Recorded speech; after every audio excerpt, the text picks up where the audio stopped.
to the Recording in August 13th, progress. 2023 Planning Commission meeting. I'd like to call this meeting to order. My name is Daniel Isaacson, and I'm the chair of the Eugene Planning Commission. To begin this evening, I'd like to call on Commissioner Beeson to read the city's land acknowledgement statement. Commissioner Beeson.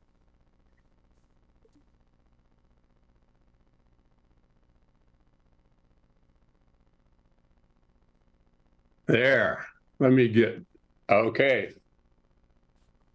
Thanks. Since time immemorial, the Kalapuya people have been the indigenous stewards of our region, building dynamic communities, maintaining balance with wildlife, and enacting sustainable land practices.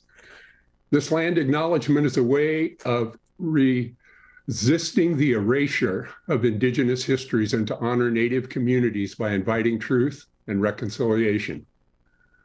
Following treaties between 1851 and 1855, Kalapuya people were dispossessed of their indigenous homeland by the United States government, forcibly removed to the Coast Reservation in Western Oregon. As we consider the impacts of colonization, we also acknowledge the strength and resiliency of displaced indigenous people. City of Eugene is built within the traditional homelands known as the Kalapuya Ilahi. Kalapuya descendants are citizens of the Confederated Tribes of Grand Ronde Community of Oregon, the Confederated Tribes of the Siletz Indians of Oregon. They continue to make contributions to our communities here and across the lands. We express our respect for the inherent political sovereignty of all federally recognized tribal nations and indigenous people who live in the state of Oregon and across the nation. Therefore, the Planning Commission recognizes what we do today will affect the many generations who come after us. Thank you, Commissioner Beeson. And thanks to everyone for joining us in this virtual meeting format. Tonight, we're going to be holding a public hearing on the Site-Specific Land Use Code Amendment to increase allowable building height in the Skinner Butte Height Limitation Area and SDR Downtown Riverfront Special Area Zone. The specific site subject to this request is located at the east side of High Street between 5th and 4th Avenues. Anyone wishing to participate in the public hearing can do so by following the access instructions listed in the agenda for this meeting. Planning Commission meetings can also be viewed by watching the live stream available on our website or by broadcast on Comcast Channel 21. If you wish to speak or provide testimony tonight, please know that we will begin the testimony portion of tonight's meeting after a brief introduction from staff. When we reach that point, staff will provide instructions about the virtual meeting format and how to participate. But before I start, I want to let you know a little bit about the Planning Commission and our role in the process. First, we are unpaid volunteers appointed by the Eugene City Council who all live and work in Eugene, and like many of you. For this zone change proposal, we are not the decision makers. Rather, we will review the proposal, testimony, and other relevant materials and make a recommendation to City Council. The City Council will hold its own public hearing before making a final decision on the proposed zone change. We're at-large members, which means we have to consider the needs of the whole community, and as well as the needs of all groups and neighborhoods. We're also human beings, which means each one of us has our own personal views that make us who we are. But as planning commissioners, we're committed to balancing all the needs as a community and making the best recommendations we possibly can based on our policies and our laws for us and for future generations. That can be pretty tough to do, and we know not everyone will agree with every recommendation we make. So as we proceed this evening, we want you to know upfront that we are listening, that we care deeply about you and our community. We recognize how important these changes are and encourage everyone speaking tonight to do so in a respectful and productive way. That said, given the topic of tonight's hearing, some of the terms we have to use are legalistic. So I'll try to explain the requirements in plain English as best I can. Since this is a hearing for a site-specific application, there are unique procedures which we are legally required to follow. The decision-making process for this application is considered quasi-judicial. So we will be using a quasi-judicial format for this public hearing. Before we begin, the Eugene Code also requires the planning commissioners disclose any conflicts of interest, ex parte contacts, biases, and abstentions. As a quasi-judicial proceeding, the parties are entitled to an impartial, neutral decision maker. To ensure this fair consideration, the Eugene Code and Planning Commission rules attempt to limit ex parte contacts or communications between a party and the decision maker outside of the public hearing process. Each planning commissioner must disclose and describe the substance of any communication they've had about the application outside of the public process. The planning commissioners must also disclose any conflicts of interest. That is, whether the decision they are about to make could or would result in a personal financial gain or loss for themselves, the relatives, or business for which the commissioner or the commissioner's relatives is associated. Finally, a planning commissioner cannot participate if they are biased. That is, if for whatever reason they are incapable of making an objective decision on these applications. Do we have any commissioners who wish to disclose anything? Not seeing any. Does anyone in the audience or a member of the commission wish to challenge the impartiality of any other planning commissioner? Not seeing any.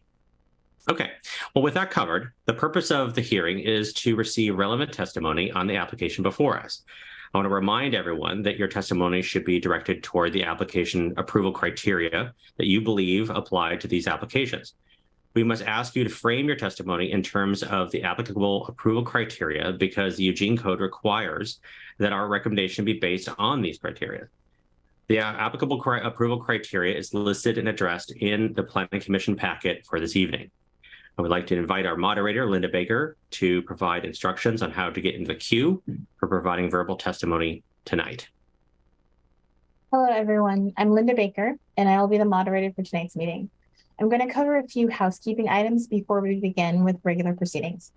First, I want to thank everyone for joining us in this virtual hearing and note that tonight's hearing is being recorded. Since we're meeting virtually, I'm going to provide instructions on how to request to speak during the public testimony section. When staff announces that it's time for testimony, you can get in the queue by raising your virtual hand. To do this, please click the raise hand button in the menu if you're joining us on a computer, tablet, or smart device.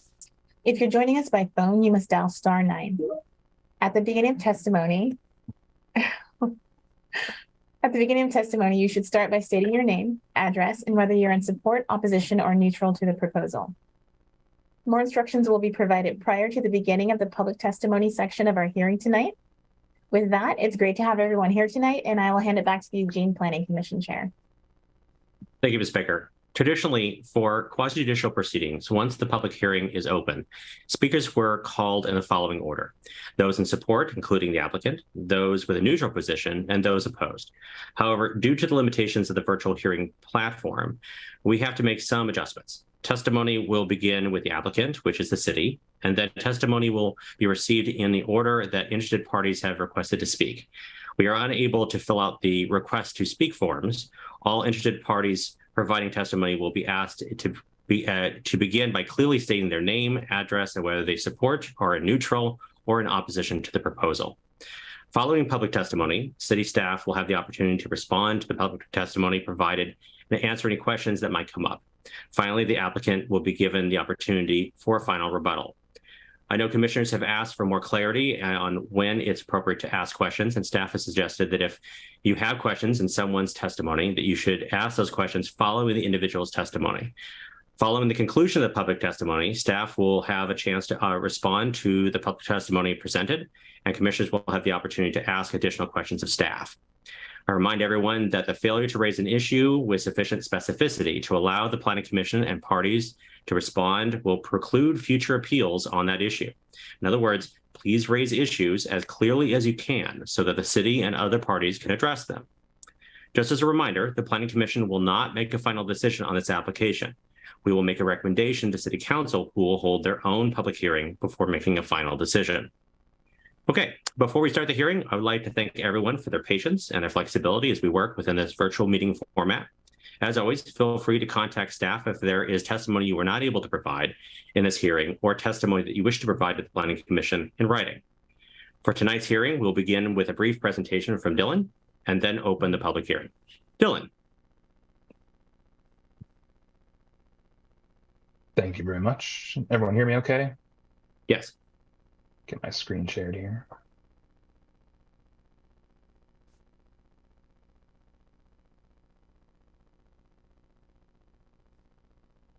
All right, we have one big slide on the screen.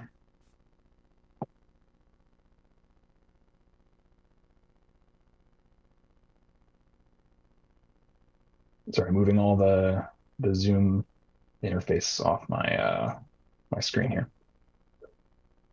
All right. Well, good evening, planning commissioners. My name is Dylan Huber-Hydorn. I'm with the city's Community Development Division. Tonight, I'm presenting an application that would increase the allowable maximum building height for a property in the downtown riverfront. A developer approached the city with a plan to build a 7-story residential development on that property, but that plan isn't really feasible due to current restrictions on building height, and those stem from the Skinner Butte height limitation area, as well as the downtown riverfront special area zone. The Urban Renewal Agency currently owns the property, and selling it to the developer, Atkins and Dame, is planned as part of the downtown riverfront redevelopment project. The City of Eugene Community Development Division applied for this code amendment as a way to foster growth in the new district of downtown and pursue smart opportunities to help ease Eugene's housing crisis. I'm going to start with a refresher on the Skinner Butte height limitation area, which you might remember from another application last year for a code amendment, as well as the height restrictions in the downtown riverfront special area zoning code. I'm going to mention the downtown plan, which has a lot of policy guidance for the downtown area, and then we'll go over the next steps for this application. The Skinner Butte height limitation area was created in 1968, and it was a response to the construction of Yapoa Terrace. Yapoa Terrace is the highest structure in Lane County, and the height limitation area was the result of community backlash to having such a high building right at the base of the butte. The goal of the height limitation area is to preserve views both to and from the butte. Geographically, the height limitation area extends all the way along the Willamette River from Washington Street to Coburg Road at the Ferry Street Bridge, and from the river south to 6th Avenue.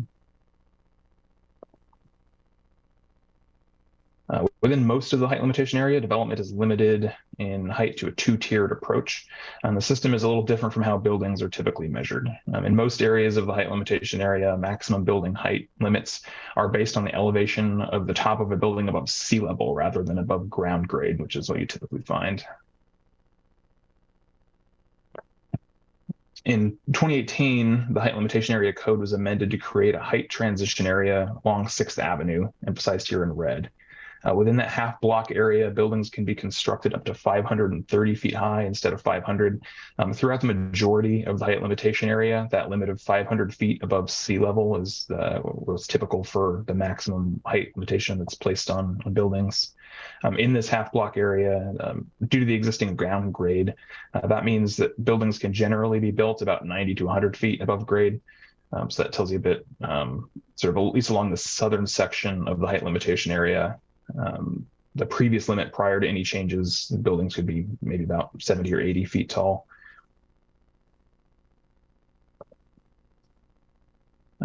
Last year, City Council initiated a code amendment that designated the properties within that had that increased maximum building height into a newly defined opportunity area and added several properties to that opportunity area near the intersection of 5th Avenue and Oak Street.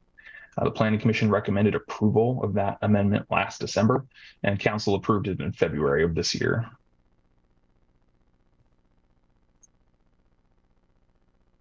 Tonight's proposed code amendment would increase the maximum building height for the parcel shown in red on this map by adding it to the opportunity area defined in the Skinner Butte height limitation area code and changing the maximum height in the downtown riverfront special area zone. Currently, the maximum building height for the property is 500 feet above sea level, which is roughly 70 feet above ground grade. Approval of this code amendment would increase the allowable building height by 30 feet. The city's primary partner in the development of the downtown riverfront, Atkins Dame, is proposing to build a 7-story residential project on the subject property. Their intended building would reach about 515 feet above sea level with some additional accessory structures on the roof.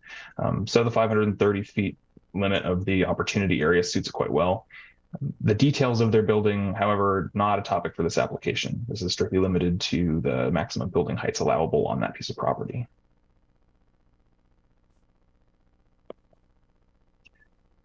In addition to amending the map of the Skinner Butte height limitation area, this application would change a figure in the downtown riverfront special area zoning code that imposes a similar restriction on maximum building height. This figure shows the height regulating plan for the zone, which is not proposed to change.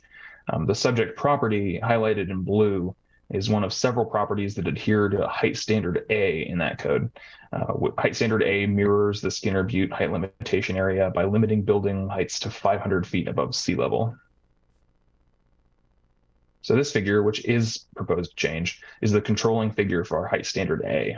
This proposed amendment would add the text highlighted in red. So this whole snippet would read, buildings shall be a maximum elevation of 500 feet above sea level, new text, except that buildings or portions of buildings constructed within the opportunity area, defined in figure 9.67153, shall have a maximum height of 530 feet above sea level. And that's essentially all that's needed for this amendment to take effect. A change to the map of the Skinner Butte height limitation area, and then this text added to the figure for height standard A that reflects that impact of the opportunity area. I want to touch briefly on the downtown plan, since the policies it contains for downtown development don't come up every day. This map shows a portion of the downtown plan area and a few of the development opportunity areas it designates as special priorities. The subject property is part of area number 4 shown on this map. The downtown plan has a number of policies relevant to the development of these sites and the implementation of the height limitation area. It includes some general policies like supporting urban density, livability, diversity, and vitality downtown. The plan guides the city to promote multi-unit housing and both the core and the edges of downtown. It has a policy to use development tools and incentives to encourage development that provides character and density. One of the policies in the downtown plan directs the city to emphasize Fifth Avenue as a designated great street through public improvements and development guidelines. And finally, it says we should facilitate dense development on sites between the core of the downtown and the river. Thanks to the ongoing work to develop the downtown riverfront, Fifth Avenue is now a gateway not just to the river, but to a whole new district of downtown.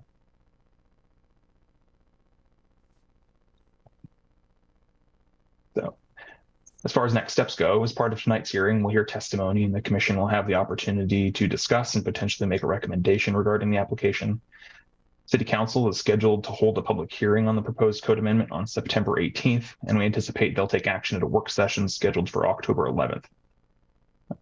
That concludes my presentation. I'm here with other staff to answer any questions you might have.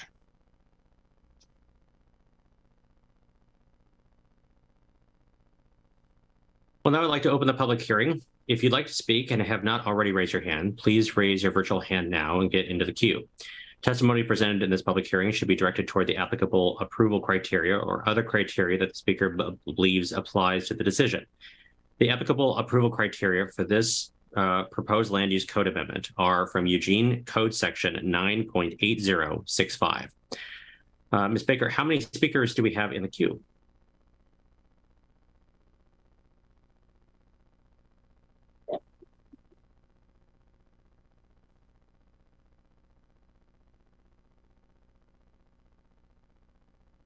There is one speaker in the queue.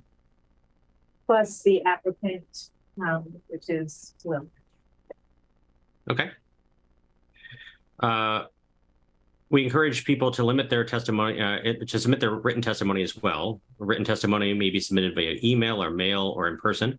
More detailed instructions on how to submit written testimony are included in the materials for this meeting and are available on the application process. I'd like to call on Ms. Baker to begin moderating the process by which we can give instructions for testimony and to call our first testimony applicant. Hi again, everyone. I will announce whose turn it is. Whose turn it is to provide public testimony, as well as announcing who is up next. When you're announced, hold on 1 second. Okay. When you're announced for public testimony, you will be promoted to a Zoom panelist, which will allow you to unmute and turn on your video if you choose. Please do not unmute or turn on your video unless it is your turn for public testimony. Please start by clearly stating your name, your address, and whether you're in support, opposition, or neutral to the proposal. When your public testimony is concluded, you will be returned to the Zoom attendee status. If any technical difficulties are encountered, we will move on to the next person in the queue and try again after that person's comment. With these instructions out of the way, Will Dowdy will be the first speaker. And I'm going to add you as Zoom panelists now. And oh, there you are. I'm already here. Good evening. Thank you, Planning Commission, Commissioners. I appreciate this opportunity to talk about this project. As you heard in the introductory materials, the city is the applicant on this process. So my role at the city is to be the Community Development Director. And tonight I will be acting as the city's representative as applicant for this project. I'd like to share a couple of slides with you to help you understand what it is that we're talking about. Mr. Huber Heidorn talked about a lot of the foundational aspect, and I want to add a couple of additional comments for you.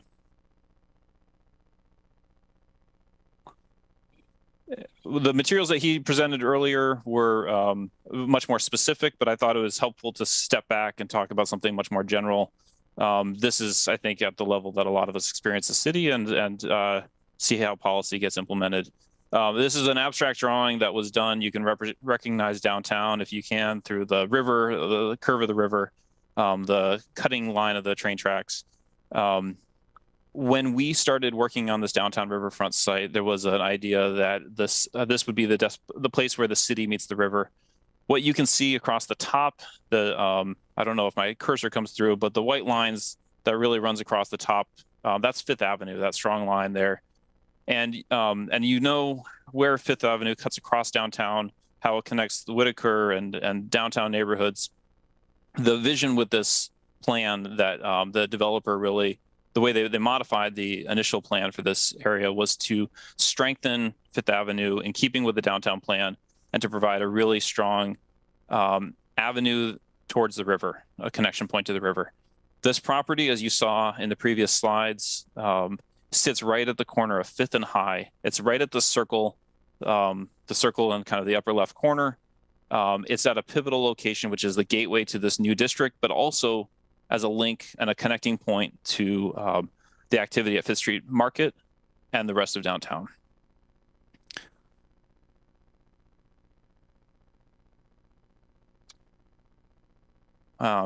Trying to advance the slide, and there we go.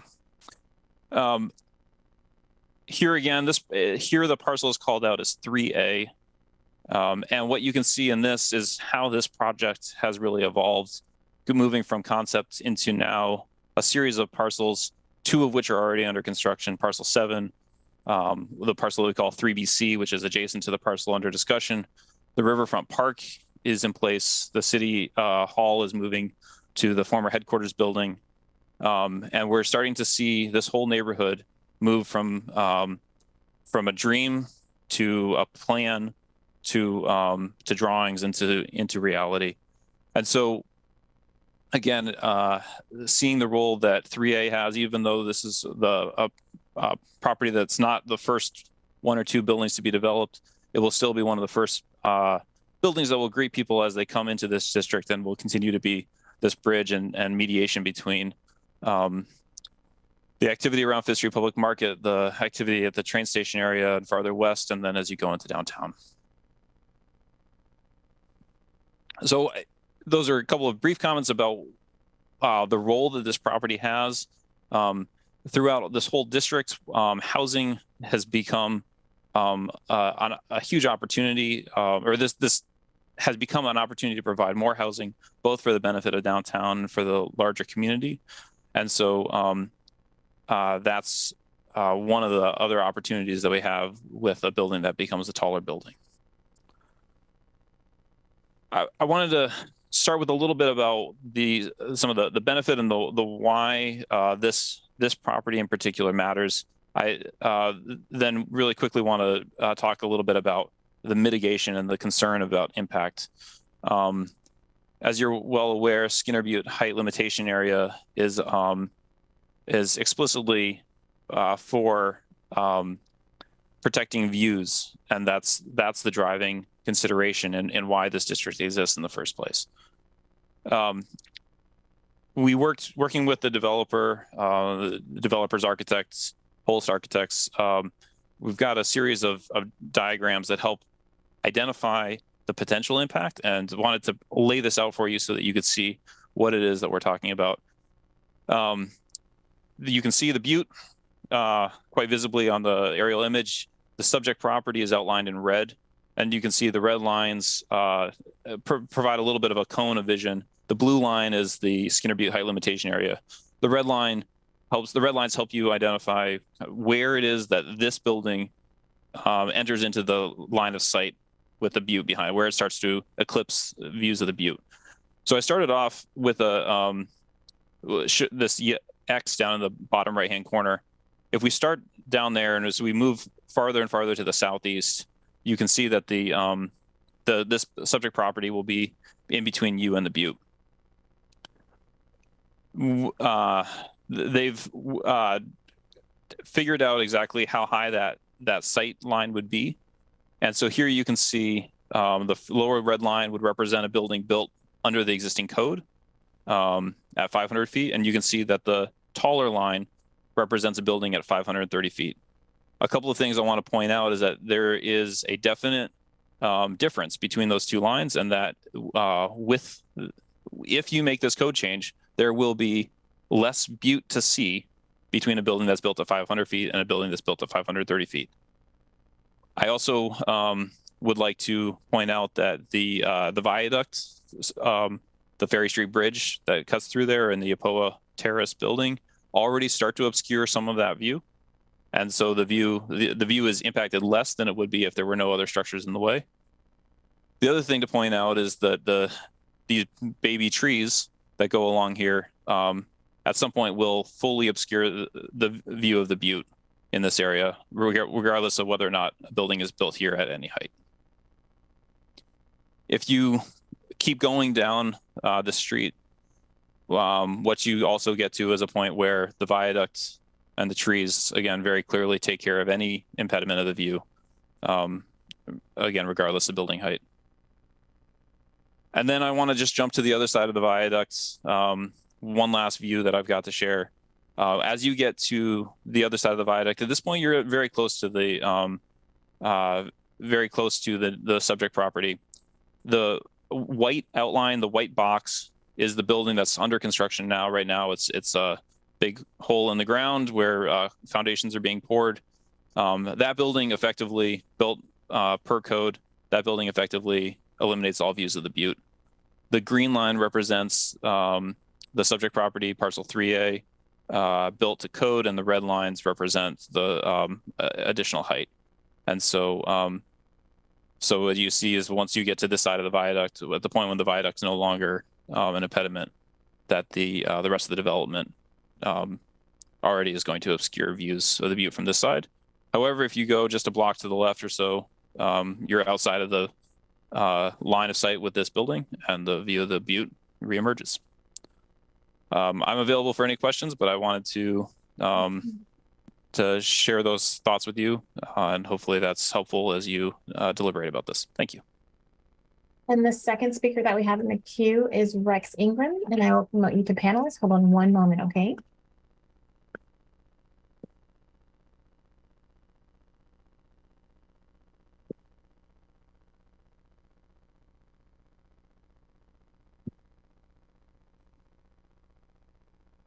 Hi there.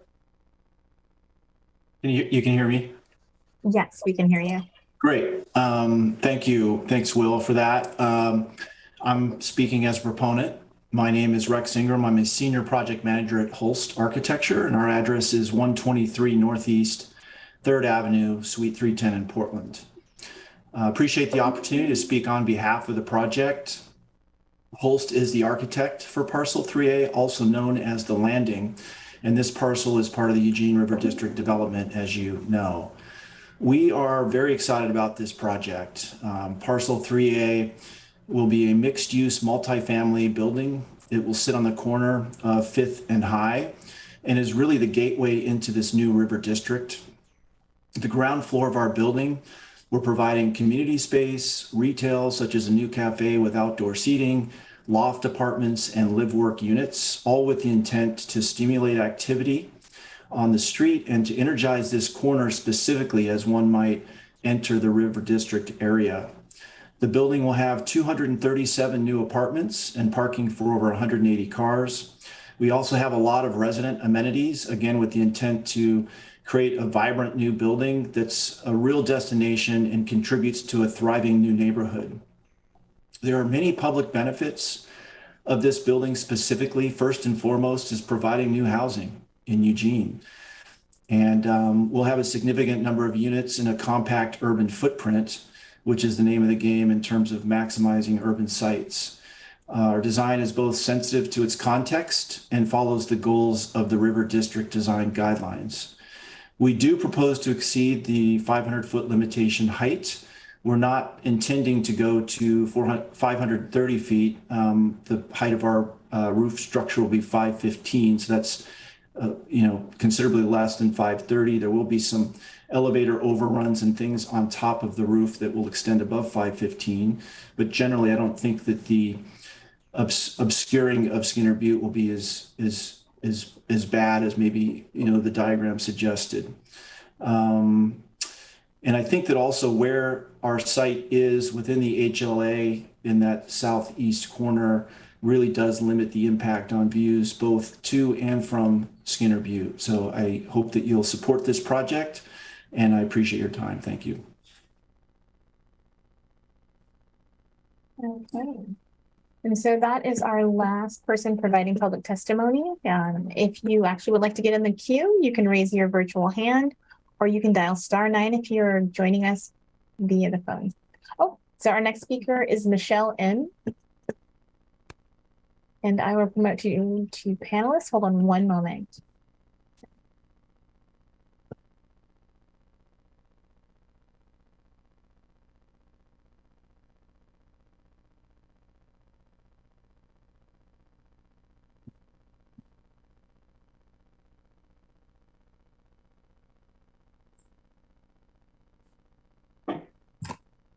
Hi, I'm Michelle, and I know the area is going to have many more buildings, and I have been up on Skinner Butte already. The buildings obscure the view of the river, and my belief in Eugene is that the more people can see of the natural environment in the river and see the butte and see far distances, the more they will care and invest themselves in enjoying the environment and taking care of it in the city.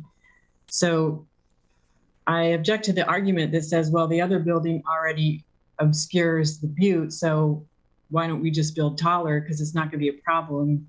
Then the next builder or developer of the next building will say, well, I want to go taller still. So it doesn't seem a sound argument to justify going higher in one building that is being built one at a time. Each building will just get progressively more taller and taller and obscure everything about what's beautiful in Eugene. Michelle, could you provide your full name and your contact information so we can add you to our interested parties list? Michelle Malloy. I wrote my email in that. Do you see the email, Linda?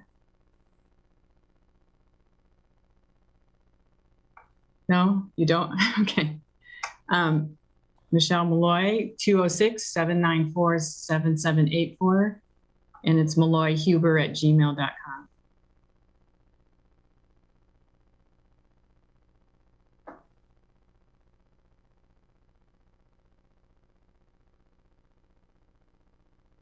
So with that, that's our last person providing public testimony.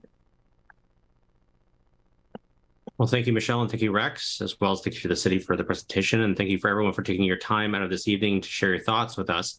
Does staff have any comments or response at this time?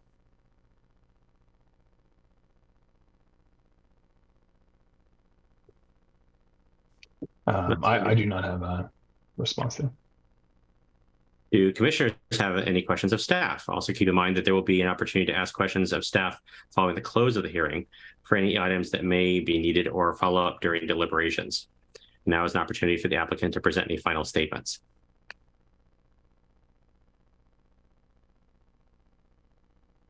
Commissioner Beeson. Yeah, a question for Dylan or maybe for Will. It's pretty clear in the material and the presentation that the amendment that's proposed is for the parcel. And I know the particular proposed building or preliminary proposal is not a subject of our discussion tonight. I guess I guess just want to clarify, it's a pretty good sized parcel. So To the extent going forward, the city or anyone else wanted to build an additional building beyond, say, one that's proposed, and there's room and so on, this amendment allows for that without going back through multiple public hearings. Is that right? At least as far as the maximum building height is concerned, that's correct. The building that the developer has proposed would take up the entire parcel without sort of any additional room. But if for some reason that project didn't pan out as is planned, this height amendment would also apply to anything else that could be proposed there in the future. Thanks. I was actually jumping kind of to a conclusion that maybe there was room for additional structures, but thank you. Appreciate it. Commissioner Bailey. Yes, thank you. I wanted to ask Dylan to pull back up that one slide that shows the height limitations of the riverfront area from his presentation. Gladly.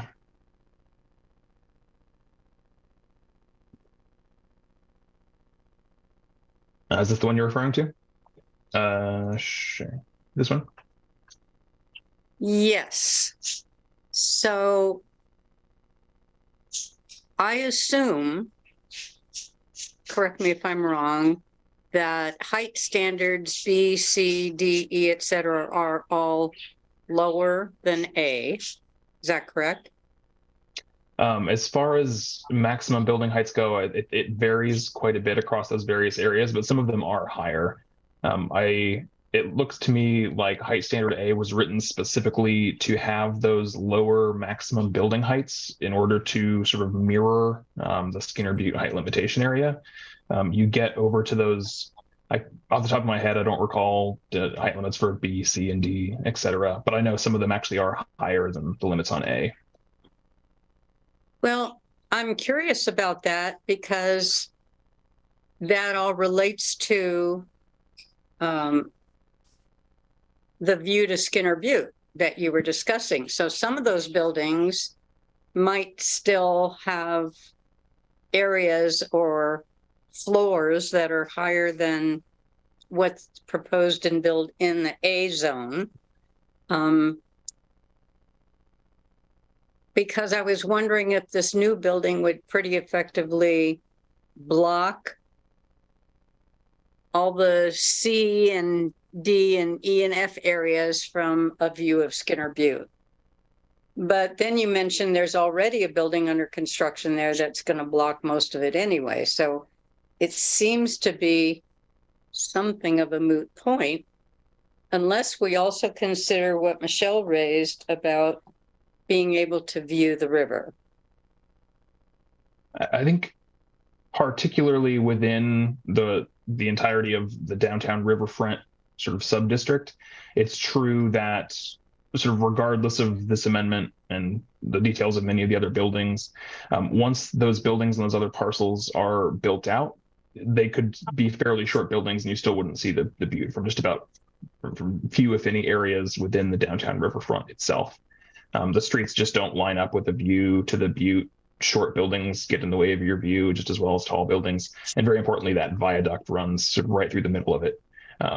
So regardless of what gets built there, once there are more buildings, there won't be much of a view of the butte from the riverfront area to speak of.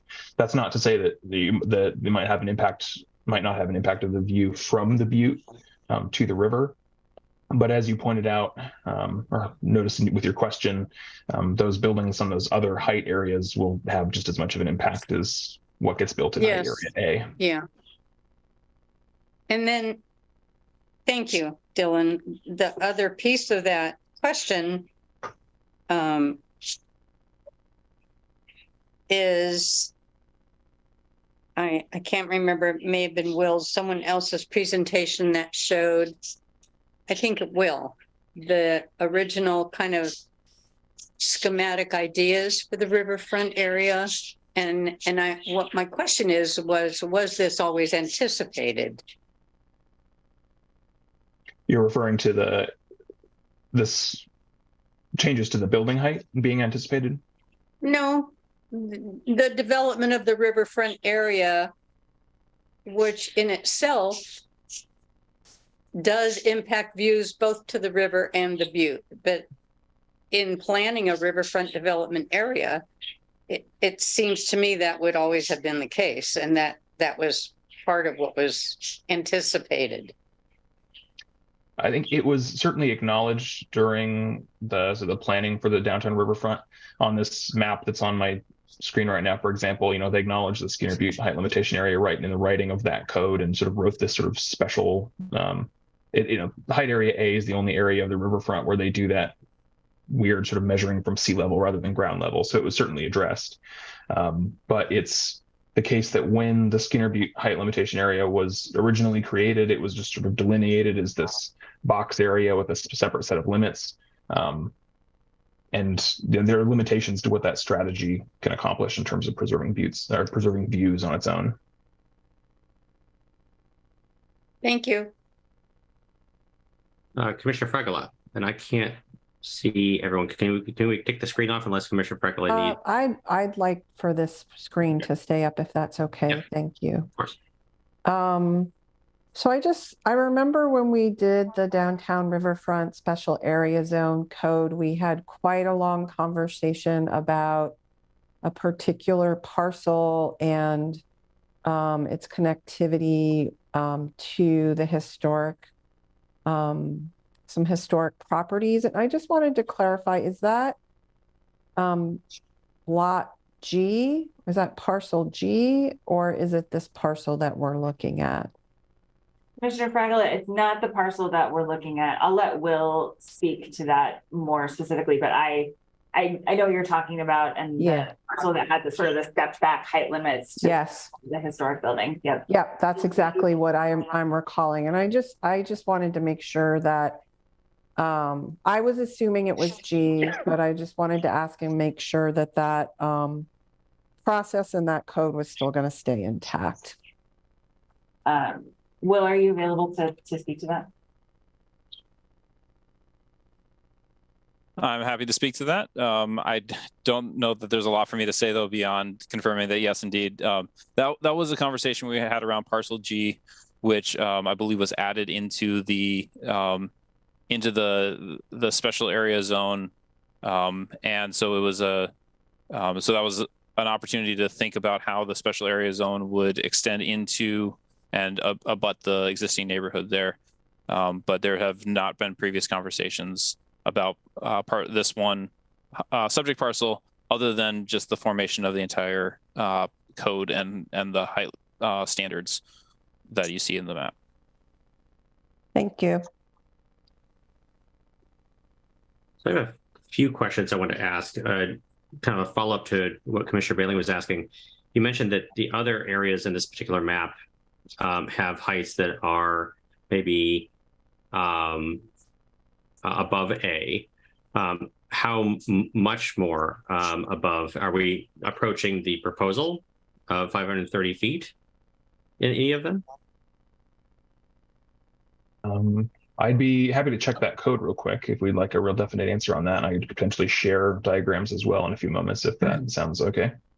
I'm happy to jump in on that one too, Dylan. So basically the other parcels, so B, C, D, and those as they get closer to the river, they're actually measured in a different way. So they're actually measured the traditional way that we do building height. So for example, B is, I believe it was 80 feet. Just their maximum building height is 80 feet from ground, from what's defined as, the base elevation, just the ground, whereas we measure from seafloor for those other ones where it's 500 feet above sea level. So and then C actually goes up to 120 feet, which is our more typical height allowance in these kind of high density and or commercial areas. So Dylan, if you have context for how the 500 feet above sea level corresponds with the 80 feet above ground and 120 feet for B and C, I think that could help provide some context there. Yeah, so the 530 foot above sea level limit that's in this proposed code amendment would allow for a building just about exactly 100 feet high on the subject property. So right between sort of what's allowed next door in B at 80 feet, as Jeff said, and the 120 feet on the C areas. So I guess what I'm asking is, Michelle brought up a point about being on top of the butte and being able to see the river, and that if we extend the height of A, that could take out more of a view of the river. But if B, C, D, E, F, and G have potentially a height that extends beyond what we're talking about, then they already take up whatever available view block that it would be, and that adding A up to that limit wouldn't increase any blockage of the river. Am I off here? It looked, actually, I've got another potentially helpful illustration here, where it's just a photo taken from the top of the butte. Would that be acceptable for sharing?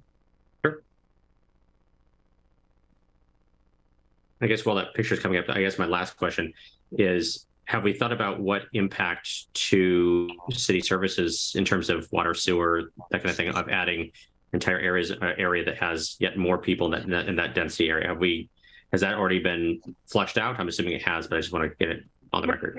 Isaacson, I'll just jump in and say that is not an approval criterion for this particular decision. Okay.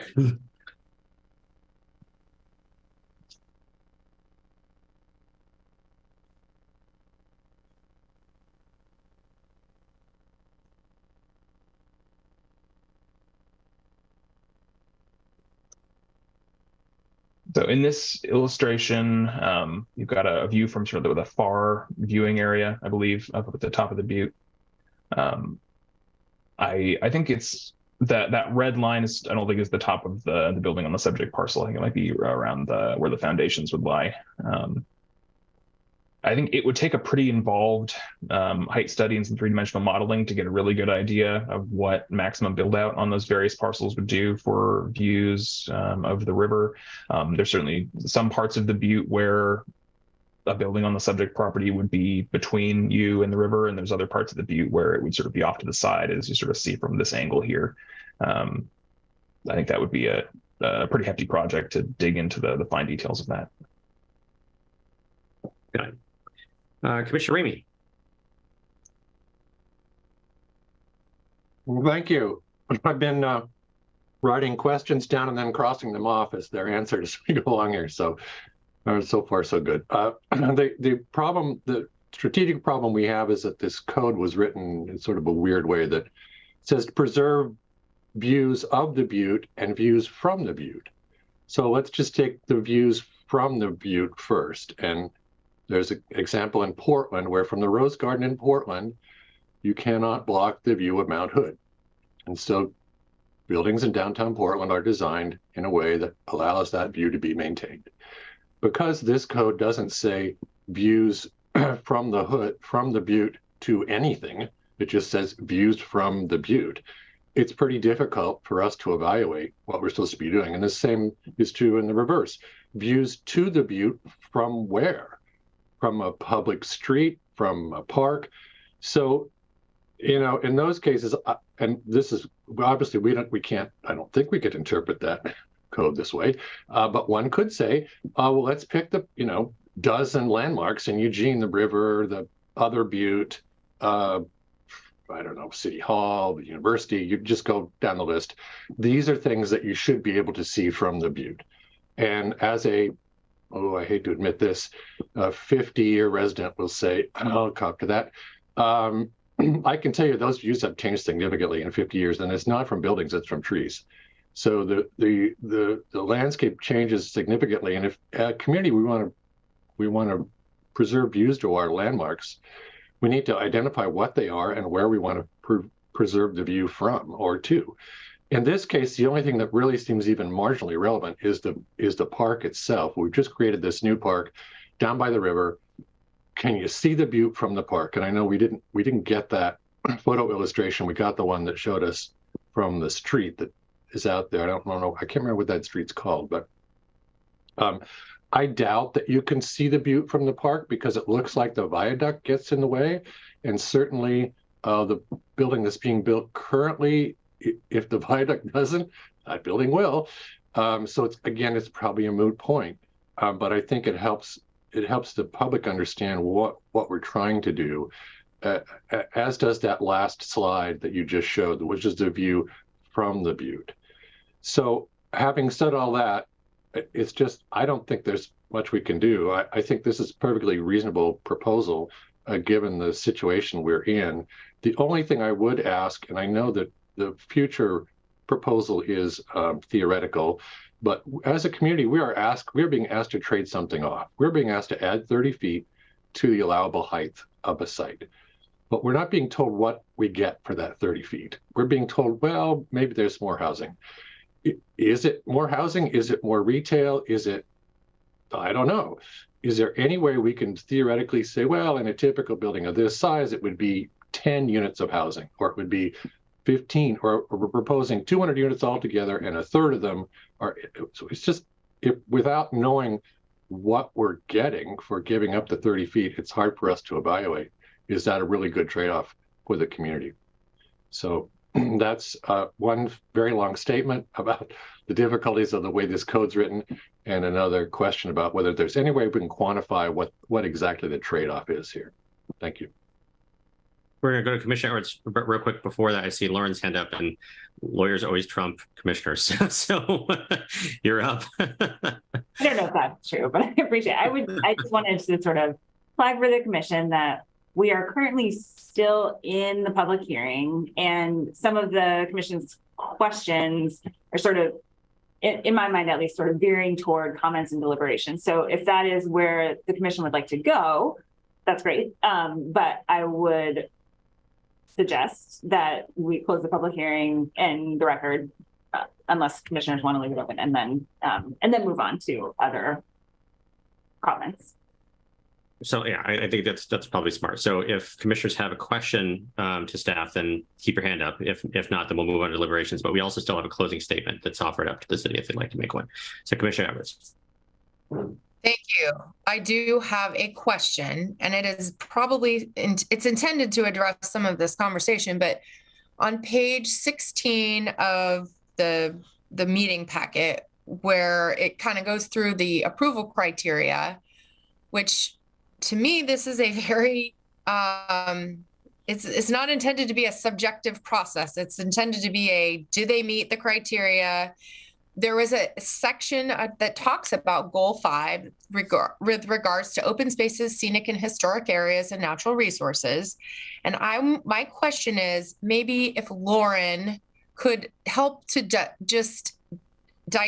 help me to kind of understand what's being presented on page 16, because it talks about B, it's like allowing new uses that could be in conflict with particular significant goal. And so I'm just wondering, I'm reading through here, it's talking about a vista, a scenic site. I'm just wondering if you could kind of just digest this for us so that we can understand how the issues that have been brought up might be addressed in this very specific technical explanation. Sure. I'm happy to speak to that question, and then Dylan, Jeff, Alyssa, if you have anything to add, feel free to jump in. But Commissioner Edwards, it looks like what you were looking at are the findings that are proposed to support the code amendment. And as you pointed out, there are a number of approval criteria that a land use code amendment needs to meet. One of them is consistency with the statewide land use planning goals. Another is consistency with our comprehensive plan. And then there's one related to creation of a special area zone, which we're not doing in this code amendment, so it's not applicable. So the findings are intended to be the explanation of how these proposed code amendments comply with the statewide planning goals and with our adopted comprehensive plan. And then as well as any refinement plans that have been adopted as part of the comprehensive plan. So for example, the downtown plan, which Dylan talked about a little bit. So the goal 5 findings are related to open space, natural and scenic resources. And there is an administrative rule that's been adopted by the state that talks about what compliance with goal 5 really means when a city is adopting a land use code amendment.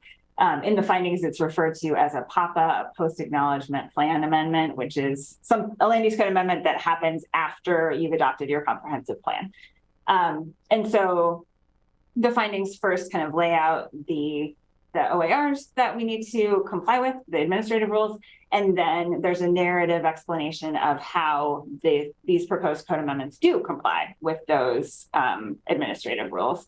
And that's something that staff drafted. That's something that the city council will ultimately adopt. But where we can, we prefer to provide those findings to planning commission as well, in case you have any specific questions about the findings. So hopefully that answers your question. Do you have more questions beyond that? No, I think that's helpful. I guess I just would maybe encourage folks just to read that, because it does address what's sort of being talked about, which we should probably talk more about during deliberations. So, Commissioner Lear. Yeah, I had a quick question for you, Dylan. On that photo that you showed where you'd marked off the boundary, I know you said that it would require a height study to try to depict how that building would intersect with the view, but was that supposed to identify the boundaries of that plot? Where the red? Yeah, that was the rough sort of location of the base of the building as seen from that one spot at the top of the view. Can you pull it up really quick for one more second? And while you're doing that, is there a motion required to end the public hearing portion? Yeah.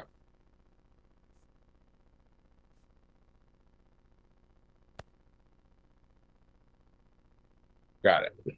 Okay, thank you. Last question is just because the phrasing of that made me a little conscious. Is that going to be the top of the building that's proposed, or is that where the cement foundation is going to go? Again, this is one of the illustrations that the developer sent along just to contextualize things. I believe this, just looking at sort of where the layout of the streets down below are, and the intersection of what I think is Fifth over there at the base of the viaduct, I think this is probably the base of the building. Okay, so we don't have an estimation of what the height of the building would ultimately look like. Correct. I don't have anything drawn up from this vantage point.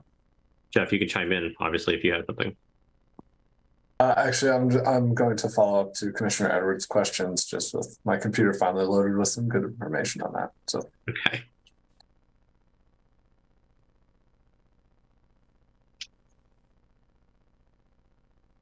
And if there's no other comments on that last question, then Commissioner Edwards, just wanted to follow up really quickly on your question around identifying goal 5 and kind of this map that was referenced in there and things of that nature.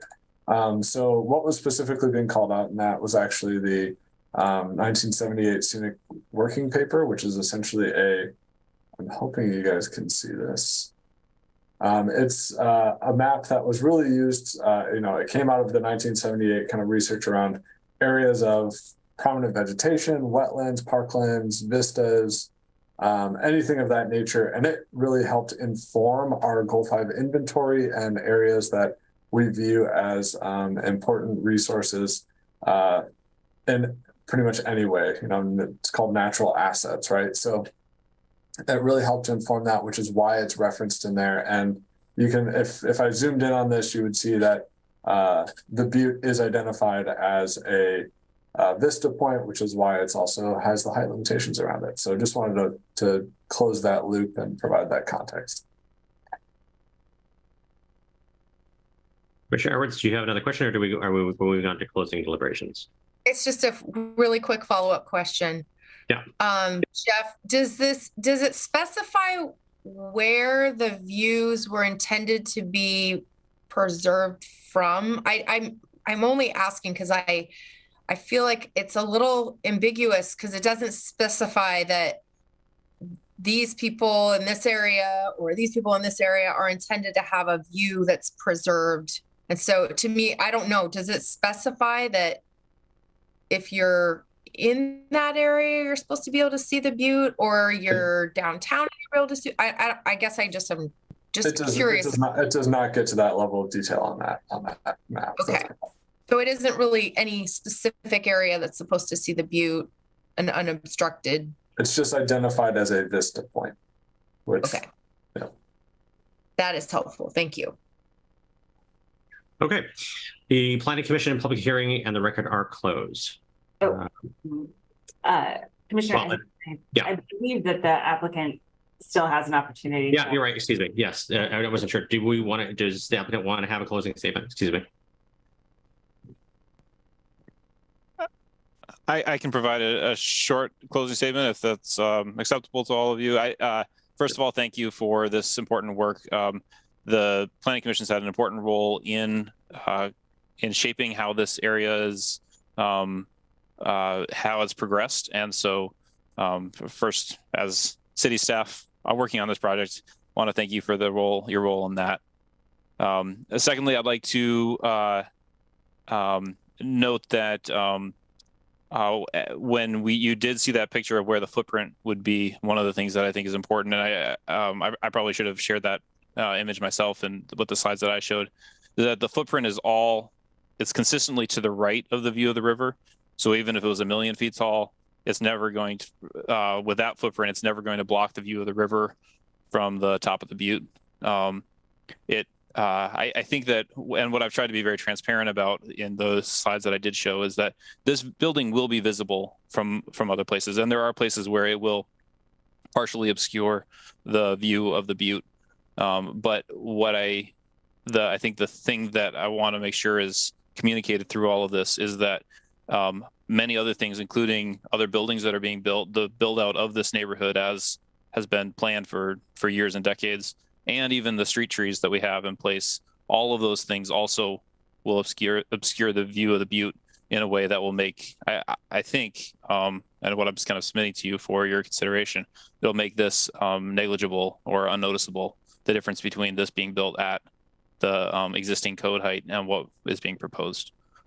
The last thing I want to say, because I think there's a very insightful comment about the need to give and take and the need to contribute more than is being taken. The building next door is also a half-block building. It's the one that's currently under development. It's a 4-story building. It's 125 units being built over 4 floors. So our estimation of the work that went into identifying this additional height is to allow this building to go from something like 4 floors to 7 floors. And so so the framework is there to what's being proposed in this is to allow a building to get that much taller. And so however the building's being developed and whatever happens there, again, noting that this is a height and this is not a building approval, but it does have the ability to take a building like that, 125 units over 4 floors, and almost double that building in height or in size. Okay, thank you, Will. Question for staff. Do we have any requests to hold the record open? No requests. Okay. Well, then we will close the public hearing and now begin deliberations on the proposed code amendment. And the record. And the record, of course. Thank you. Questions from, or deliberations from commissioners? Should we begin? Anybody want to start to lead us off? Commissioner Lear. Yeah, I think that the application seems to clearly meet the approval criteria. And moreover, there was a very reasonable demonstration that this is probably not going to have a net impact on the view to or from the butte. That was pretty well covered by the responses during the public comment portion. So to me, it's a pretty straightforward matter. Also love seeing more housing for the community. Sure, it's a challenging development site with a lot of costs, and hopefully this gives more latitude to the developer to make it a project that works. Commissioner Ramey. Thank you. Yeah, I think I'm in support of what Commissioner Lear said. I don't think this significantly affects views to or from the butte. I'm a little troubled by that one drawing where the width of the red line looked like that was 15 feet right there. So, and then Will, your comment that it doubles the capacity. That is not simply making any sense. We're moving the height from 500 feet to 530 feet, and in the process, we're doubling the capacity of the site. That can't be right. So rethink your logic there. There's a number there somewhere, and I'm sure it's a reasonable one, but just be sure it's well thought out. Thanks. Commissioner Edwards, and I'm going to throw myself in the queue. And I'm just going to say that what I heard was that Will was comparing a neighboring building that's only 4 stories, not that it was built to maximum height. So I just want to, maybe I'm wrong, but that was what I was hearing, is a 4-story building going to a 7-story is essentially doubling almost. I want to echo the sentiments of my colleagues. I definitely feel like this meets the criteria. I want to see more housing, and I know how challenging development is. And I think that if we can encourage that, that's certainly, I'm certainly supportive of that. But at the end of the day, I felt like this very clearly meets the approval criteria. So that's where my decision is going to be hinging on. Right. Toss myself in. I also agree that with everything that's been said, in fact, I thought that Commissioner Ramey's argument, both in the questions as well as just now, was pretty compelling. I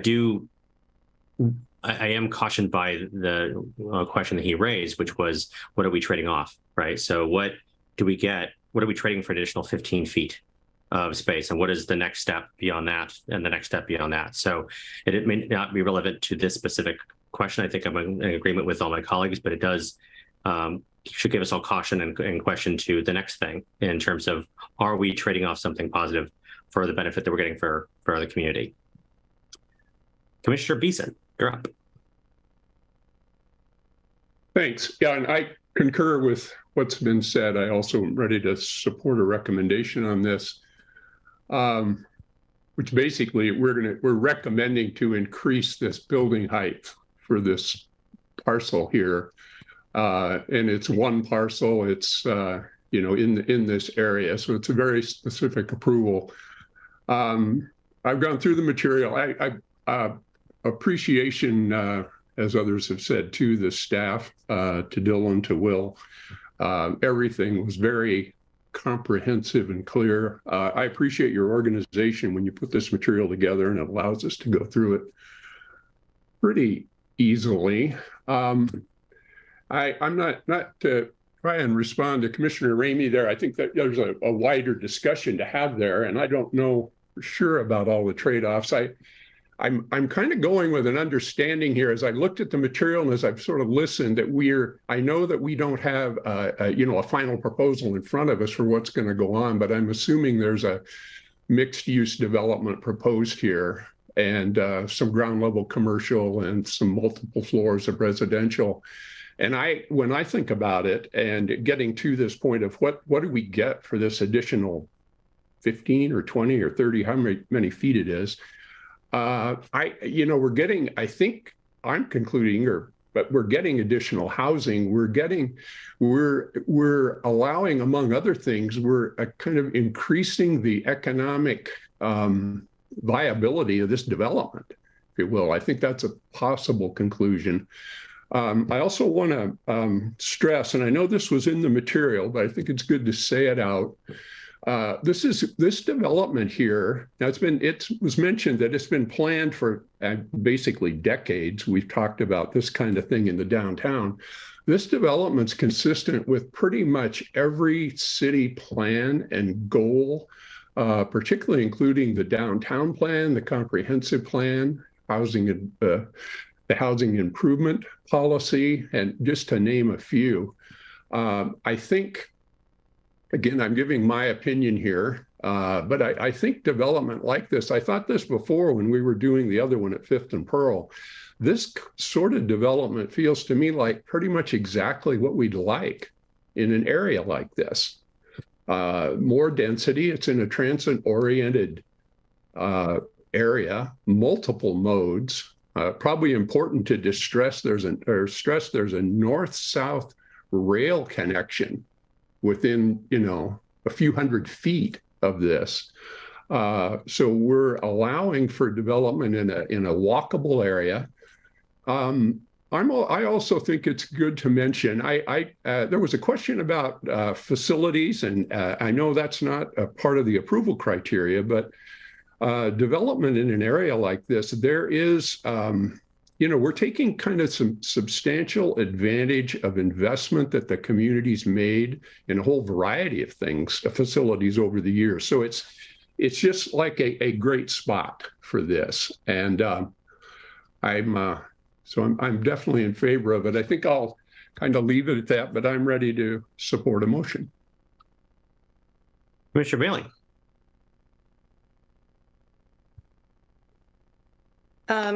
Thank you. I have some comments, but one quick question. I'm sorry I forgot to ask earlier. What is Midgley's block?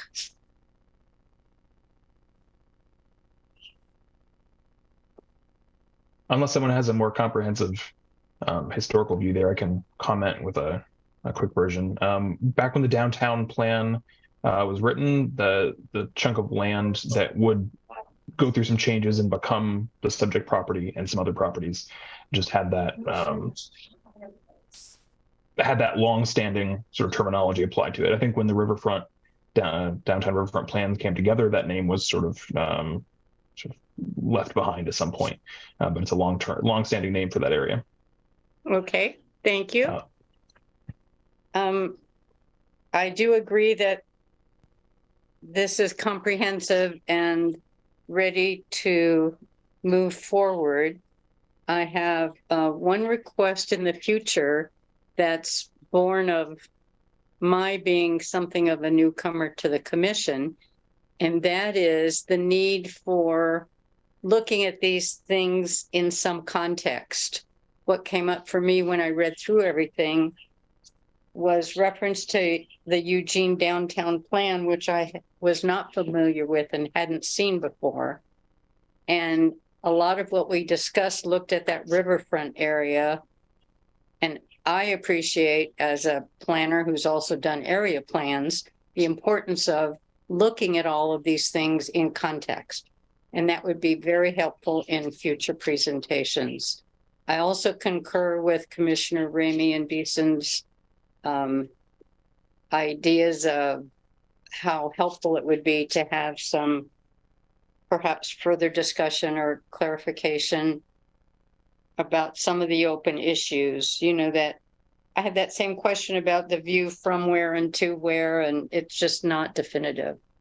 But for this particular amendment, I'm in agreement and ready to go forward. Thank you. Commissioner Fragola.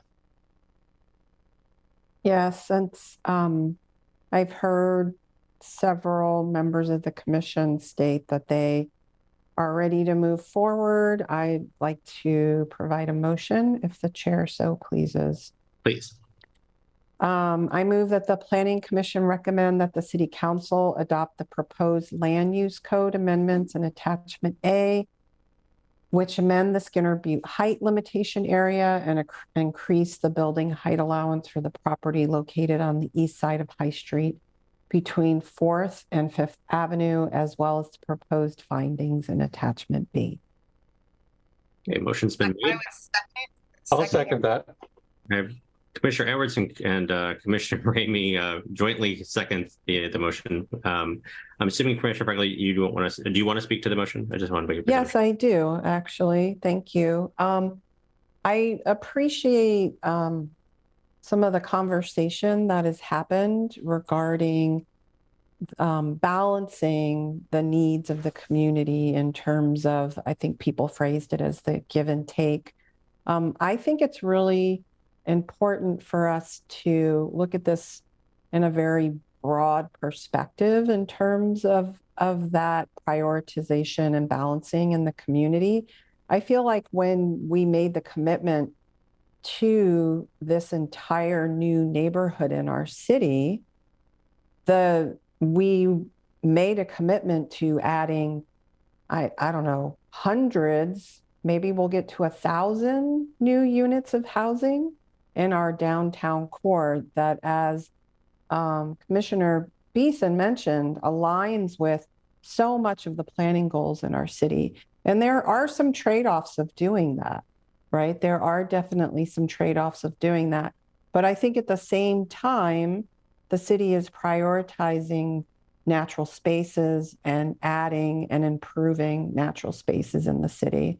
So there are definitely trade-offs within this entire new neighborhood. And I see this building as part of revitalization efforts of the core center of our city. And I'm very excited about that new neighborhood. So I am supportive of these recommendations, particularly based on the fact that I do think they meet the criteria. Motion having been offered and seconded and now spoken to, is there anybody who wishes to debate the motion, or shall we move to a vote? Not seeing any. All those in favor of the motion as stated, please signify by raising your hand. Opposed? Motion carries unanimously for the record. Okay, that is it. This meeting of the Eugene Planning Commission is now adjourned.